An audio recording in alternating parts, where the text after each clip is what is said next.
se zahajovacími sestavami. Jágr, Vampola, Klepiš, rozsíval Mojžíš a hned první atak proti této obraně, ale že to zvládli a Klepiš posílá kotouč Vampolovi do jízdy. Ten už je v točném pásmu. Přižuje obránce Korniev, který nastupuje s Grebeškovem. A teď je tu možnost pro Jágra. Klepiš, gól! Gól! 20 sekund a Česko vede!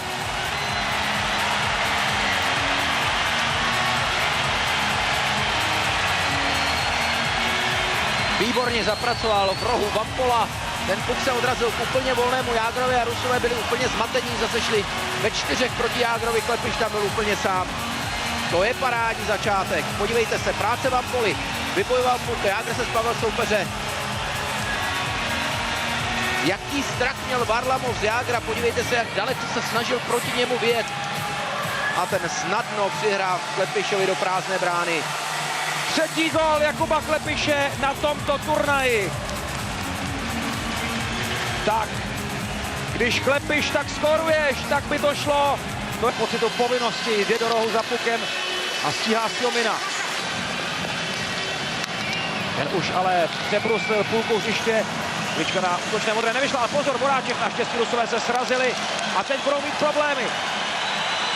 Rakunek, před brankou je Rolinek. Gól!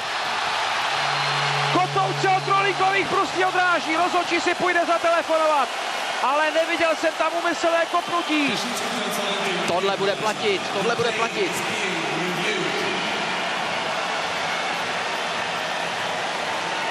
Finský rozhodčí Jari Levonen si podruhé v tomto zápase sundává helmu a podruhé volá video rozhodčího Němce Gerharda Lichtneckera.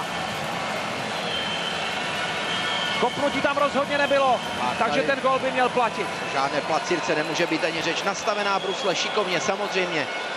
Ale pravidla na tohle myslí, tohle to musí být gól.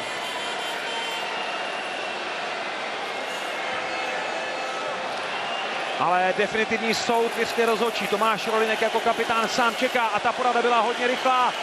A branka platí, Česko vede 2-0.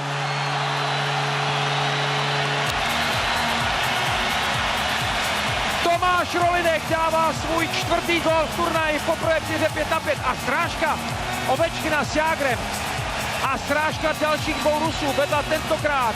3 Rusové se tam srazili. Vedla tentokrát k našemu gólu. 3 Rusové se srazili na místě. Rolinek se procpal přes obránce.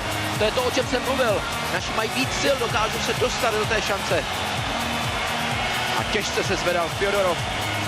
Po tomhle tom. Podívejte se. Fjodorov a Ovečkin. Tak Ovečkin trefil špatně. Ovečkin ztratil rovnováhu už v prvním souboji s kolegou.